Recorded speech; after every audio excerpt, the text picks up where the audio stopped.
Hello my dear friends, welcome to once again our YouTube channel MKS Tutors. My dear friends, my dear students, today I will explain topic types of farming. Types of farming. Today I will explain types of farming. Means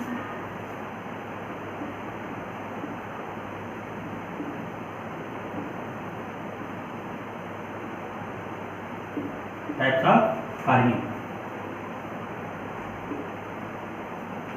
Because my dear friends, my dear students, because I have taught previously some points like that farming. My dear friends, my dear students, I have taught some points like that farm system. Farm system and farm system and some culture of farming means sericulture, olericulture, sericulture, olericulture, pisciculture, viticulture, floriculture, horticulture, many cultures of farming. I have taught some points. So today I will explain, I will teach types of farming. So let's start our topic, our chapter, agriculture. My dear friends, my dear students, you know farming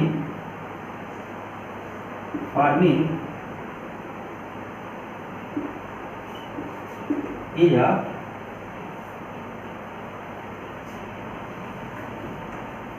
my dear students, my dear friends, you know farming is a basic work of human.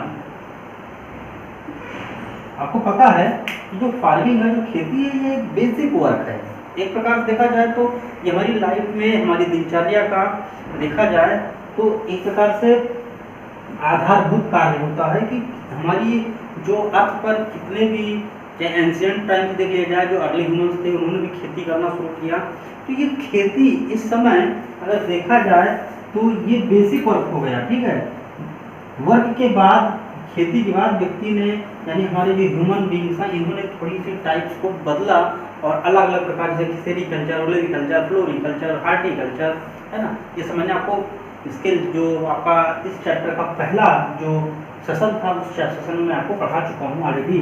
अगर आपको कई points दिक्कत होती हैं तो आप हमारी previous video को आप जाकर जो है देख सकते हैं और अपने टॉपिक्स को, अपने जो आपके डाउट्स हैं उसको क्लियर कर सकते हैं. ठीक है बेटा. बट अगर आपको तभी कोई दिक्कत होती है तो कमेंट सेक्शन में जरूर लिखिए. हम आपके जो डाउट्स हैं, जो आपकी समस्याएं हैं, उसको दूर करने का पूरा प्रयास किया जाएगा. तो ये बेसिक चीजें हो गई. दूसरी बात आपको पता होना चाहिए कि जो आपका ये जो फार्मिंग है, अगर हम फार्मिंग की बात करें, ये वर्ल्ड वाइड है बेटा, वर्ल्ड वाइड है ना. देखा जाए तो पूरे विश्व में इसका यूज किया जाता है, प्रैक्टिस किया जाता है. आप जगह खेती होती है तो वो छोटा सा छोटा कंट्री हो या बड़ा सा, यानी देखा जाए तो वेटिकन सिटी जैसा शहर हो, इन वेटिकन सिटी जैसा अगर कोई देश है या रशिया जैसा महादेश है, तो कहीं भी देखा जाए तो खेती जरूर की जा सकती है. और कितने कॉन्टिनेंट हैं आपको पता है? 7 कॉन्टिनेंट है. 7 कॉन्टिनेंट में से 6 कॉन्टिनेंट में खेती होती है. एक कौन सा है? अंटार्कटिका. एक कौन सा है यहाँ खेती नहीं होती? वो है अंटार्कटिका. ना, अंटार्कटिका क्यों नहीं होती? क्योंकि वो क्या है? फ्रोजन है. है ना। इसको आप जानिए थोड़ा सा, हम आगे बढ़ते हैं। तो 2 पॉइंट्स हो गए, बेसिक वर्ड, दूसरा वर्ल्ड वाइड इसको प्रैक्टिस किया जाता है, हर जगह खेती की जाती है। टाइप्स मैंने आपको ऑलरेडी पढ़ा चुका हूँ। अच्छा, एक पॉइंट और आ रहा है बेटा, अब देखिए खेती थोड़ा सा जियोग्राफिकल भी होने लगा है ना। Geographical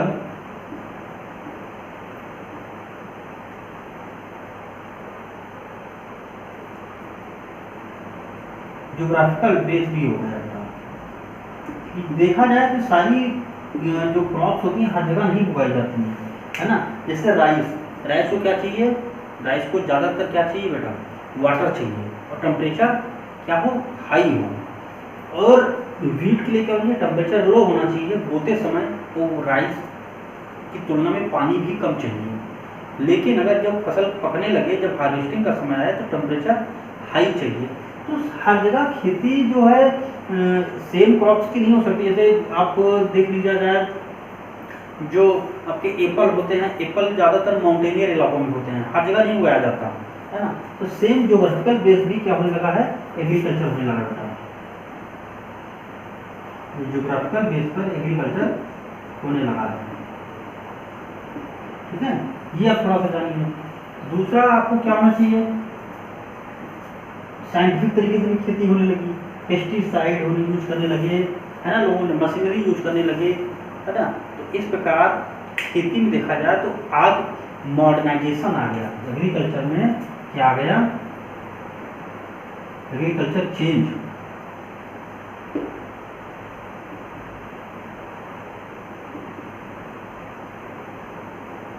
into modern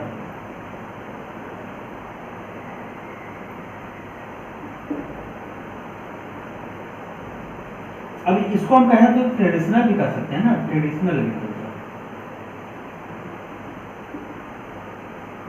traditional agriculture change into modern agriculture.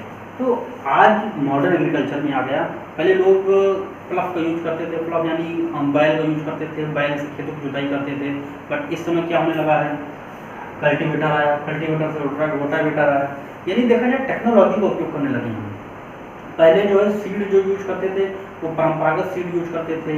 Crops को उगाने के लिए हमारे पास फर्टिलाइजर्स नहीं होती थी, लेकिन आज हमारे पास फर्टिलाइजर भी हो गई, पेस्टिसाइड भी हैं, इंसेक्टिसाइड भी हैं, और वाटर पहले हम लोग एक परंपरागत तरीके से हम सिंचाई करते थे, नल से सिंचाई करते थे, रहर से सिंचाई करते थे, मोटर पंप से सिंचाई करते थे। आज के स्प्रिंकलिंग का काम होने लगा, कम टाइम में कम पानी में काम हो जाता है, हमारा वर्क हो जाता है। तो इस प्रकार टेक्नोलॉजी का उपयोग करने लगे हैं। तो टेक्नोलॉजी, और अगर मॉडर्नाइजेशन की बात की मैंने बेटा, तो थोड़ा सा जान लेते हैं। अब हमने मॉडर्न की बात की है, तो अगर हमने मॉडर्न की बात की तो उसमें क्या हो जाता है, एक कॉमर्शियल होता है, एक सब्सटेंस होता है ना। दो खेती होती है, एक कमर्शियल एग्रीकल्चर, दूसरा सब्सटेंस एग्रीकल्चर। फर्स्ट होता है सब्सटेंस,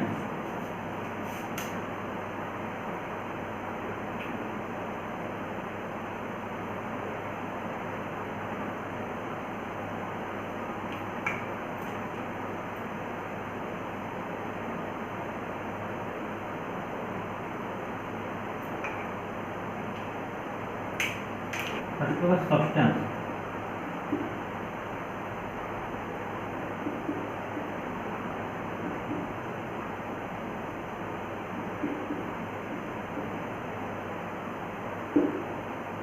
सेकेंड है कॉमर्शियल।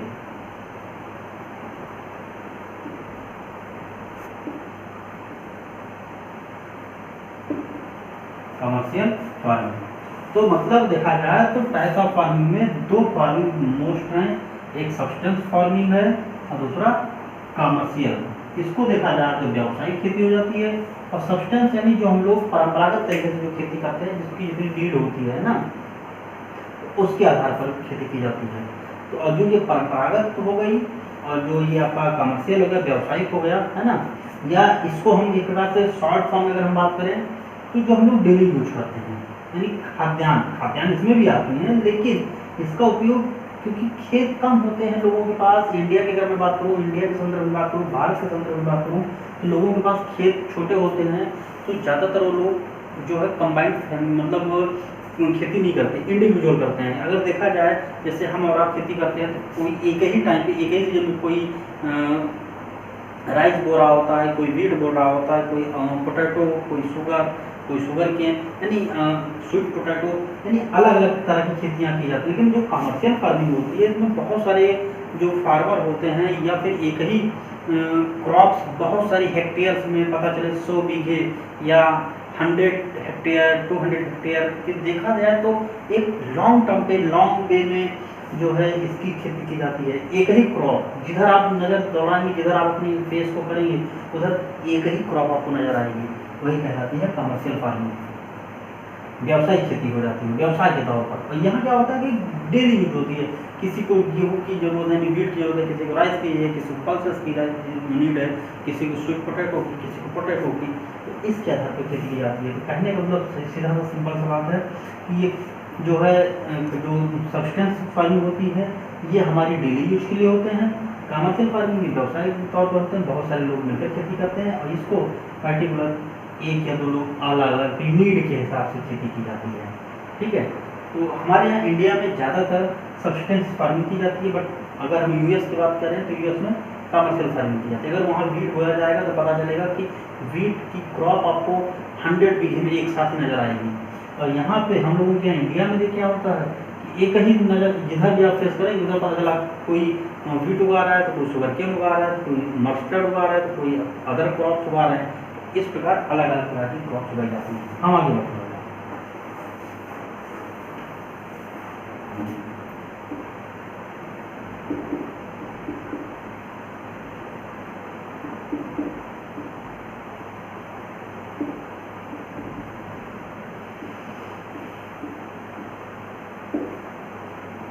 यदि देखा जाए इस तरह की जो फार्मिंग होती है इसको हम कह सकते हैं नीड्स जितनी होती है ना, नीड्स फार्मिंग। मैं नीड्स फार्मिंग इसलिए कह रहा हूँ, आपकी बुक में भी शायद नीड्स वर्ड आए, मैं इसलिए बोल रहा हूँ कि यहाँ पे जो फार्मर किसकी नीड होगी, फार्मर्स,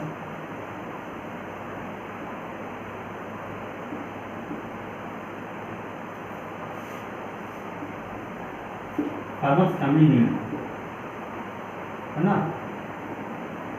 तो जो फार्मर फैमिली की नीड होगी उसके आधार पर क्रॉप्स की जाएंगी। जैसे मान लिया जाए कोई राइस उगा रहा है, कोई वीट उगा रहा है, कोई मस्टर्ड उगा रहा है,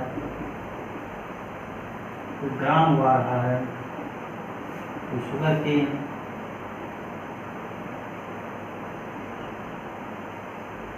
कोई जो है पोटैटो, स्वीट पोटैटो, इस पर यानी देखा जाए तो यहाँ पे जो हमारी जो अपनी खुद की जो किसानों की जो पर्सनल डिमांड्स होती है, जो उसकी अपनी नीड होती है, उसके आधार पर खेती करता है। अगला पॉइंट देख, यहाँ पर क्या होता है बेटा, देखा जाए तो यहाँ लो टेक्नोलॉजी होता है। देखा जाए तो लो टेक्नोलॉजी,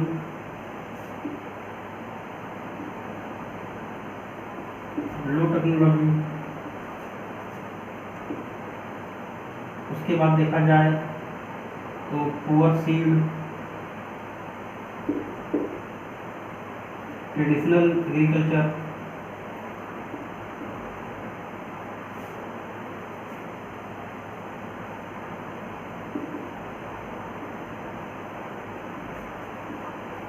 ये सारे पॉइंट्स आप नोट करते चलिए बेटा, और अपनी बुक से भी आप नोट कर लिया करें। बुक्स को भी जरूर पढ़ें क्योंकि बुक्स आपकी बहुत अच्छी फ्रेंड्स होती है बेटा। ठीक है, बुक्स जो होती हैं वो बहुत ही अच्छी फ्रेंड्स होती हैं आपके। आप लोग अच्छे से पढ़िए, अच्छे से आगे बढ़िए, कोरोना टाइम का सदुपयोग करिए, सब बेनिफिट उठाइए। ठीक है, तो ट्रेडिशनल एग्रीकल्चर हो गया, पुअर सीड होते हैं, है ना।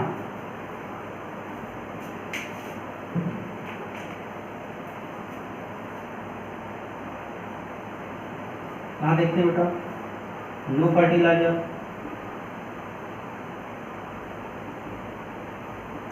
फर्टिलाइजर भी बहुत अच्छे से नहीं होते हैं, है ना। तो ये कुछ पॉइंट्स हो गए आपको। हम आगे देखते हैं।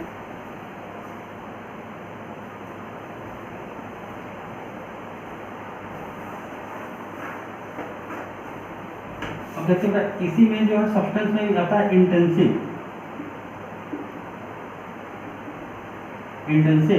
सब्सटेंस।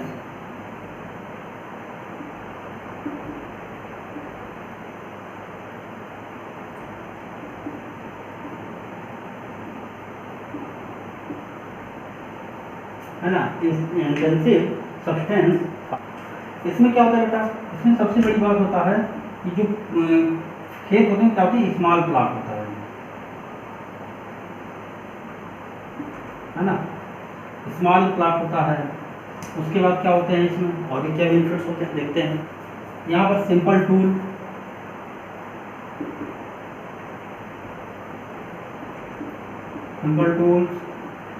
है ना, मोर लेबर ज़्यादा होंगे, और क्लाइमेट चेंज भी होता रहता है। और आगे देखते हैं तो कुछ पॉइंट्स आपको मैंने बताए। अब जो इंटेंसिव सब्सटेंस होता है इसमें सबसे बड़ी बात होता है प्लांट स्पान होते हैं, सिंपल टूल्स होते हैं, मोर लेबर होते हैं। क्लाइमेट जो होता है ये कैसे चेंज होता रहता है, क्योंकि सपोज करिए कि इंटेंसिव में जो सब्सटेंस होते हैं यहाँ पर जो सनलाइट होती है ज़्यादा, यानी देखा जाए सनलाइट बहुत अधिक मात्रा में मिलती है। यानी कहने का मतलब क्या होता है कि जो डे होता है वो क्या होता है, बिगर डे, है ना, जो होता है आपका दिन बड़ा होता है, रातें छोटी होती हैं, इसलिए सनलाइट ज़्यादा मिलती है। बात समझा रही। और दूसरा फायदा मतलब दूसरी बात क्या मिलती है, इसी के आधार पर जैसे क्लाइमेट के आधार पर ही हम लोग क्या करते हैं, डिसाइड करते हैं कि कौन सी क्रॉप उगाई जाए। जैसे मान लिया जाए कि विंटर के सीजन में वीट तो उगाया जाता है, बट आप चेंज कर दो कि समर में वीट कर दो और विंटर में जो है आप राइस कर दो, तो क्या पॉसिबल है? नहीं पॉसिबल है। क्रॉप तो निकलेगी लेकिन उस जो अमाउंट होना चाहिए उस अमाउंट के आधार पर पैदावार अच्छी नहीं होगी, जो है जो प्रोडक्शन होगा प्रोडक्शन बहुत अच्छा नहीं होगा। तो कहने मतलब क्लाइमेट के आधार पर खेती की जाती है। क्लाइमेट कैसा बेनिफिट डालेगा, क्या उस पर इफेक्ट डालेगा, उसके आधार पर जो है हमारे यहाँ एग्रीकल्चर किया जाता है। ठीक है, हम अगला पॉइंट देखते हैं बेटा। हमारा दूसरा पॉइंट बेटा प्रिमिटिव सब्सटेंस फार्मिंग।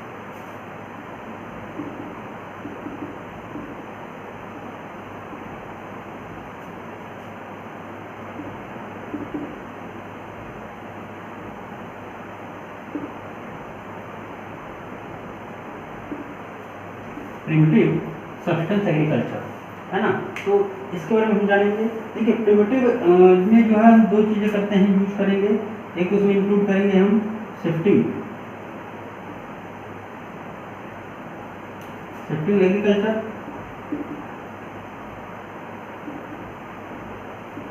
और सेकंड है नोमैडिक।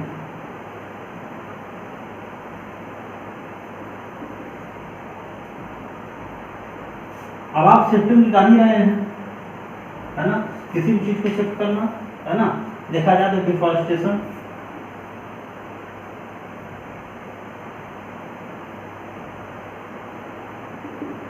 और नोमैडिक क्या होता है, घुमंतू जीवन देखा जाए तो, है ना। तो प्रिमिटिव जो सब्सटेंस होते हैं ये हमारी जो है परंपरागत खेती नहीं होती। प्रिमिटिव में ये क्या होता है कि हमारी व्यावसायिक खेती भी नहीं है ना, ये परंपरागत खेती जहाँ है ये कैसी खेती की जाती है, हमारी नीड के ऊपर, हमारी जरूरत पड़ी तो हमने किया, नहीं जरूरत पड़ी तो छोड़ दिया। मतलब शिफ्टिंग एग्रीकल्चर देखा जाए जैसे डिफॉरेस्टेशन होता है, इसका थोड़ा क्या काम होता है, डिफॉरेस्टेशन, इन जंगल को कट करो, खेती करो, और 1 साल 2 साल 3 साल यानी जब तक उस लैंड की उस सॉइल की जो है एग्रीकल्चर पैदा करने यानी क्रॉप्स को पैदा करने की जो फर्टिलिटी है, जो पावर है, जो उसके अंदर उत्पाद पैदा किया जा सके, वो अगर पावर है तब तक खेती तो करेगी। और जैसे ही लगेगा अब इस मिट्टी में कोई भी क्रॉप नहीं उगाई जा सकती, इसकी फर्टिलिटी खत्म हो चुकी है, जीरो हो चुकी है, शून्य हो चुकी है, उसको वहाँ से शिफ्ट कर जाएंगे। यानी जंगल को कट करो, 2-3 साल खेती करो, फिर आगे बढ़ो। और नोमैडिक एग्रीकल्चर जो होता है इसका भी सेम कंडीशन कि नोमैडिक घुमंतू जीवन, है ना। इसको हम एग्रीकल्चर बोले या फिर हम इसको बोलते हैं हार्डिंग भी बोल सकते हैं, है ना।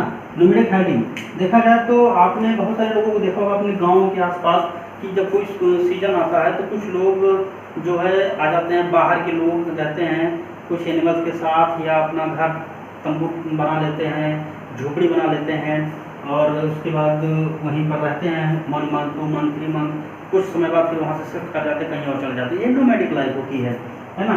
तो ज़्यादातर बंजारा जीवन देखा जाए तो, है ना, घुमंतु जीवन ज़्यादातर जो है उस इलाकों में रखा जाता है जहाँ पे क्रॉप्स तो नहीं होती है, तो लोग क्या करते हैं मांग कर या करतब दिखा करके, कसरत दिखा करके, यानी किसी भी अलग अलग तरीक़ों से अपना जीवन यापन करते हैं।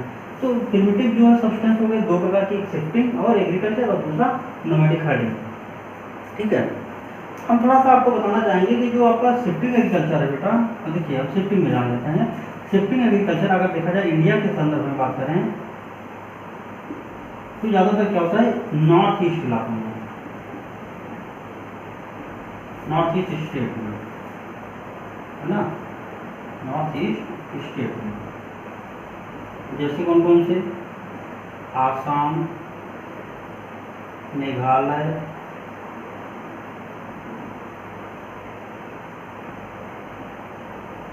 मणिपुर, त्रिपुरा, यानी देखा जाए तो 7 सिस्टर्स में, 7 सिस्टर्स में इस तरह की खेती की जाती है।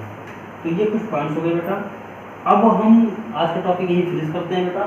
आज आप लोग जो है वीडियो को अच्छे से देखें, अंत तक देखें, वीडियो को पढ़ें और अपने टॉपिक्स को कंप्लीट करें, और साथ ही साथ आप लोग अपनी एग्ज़ाम पे भी फोकस करें। अभी से ही आप लोग एग्ज़ाम के लिए प्रिपेयर हो जाएं। आप लोगों का एग्ज़ाम जो है स्टार्ट होने वाला है।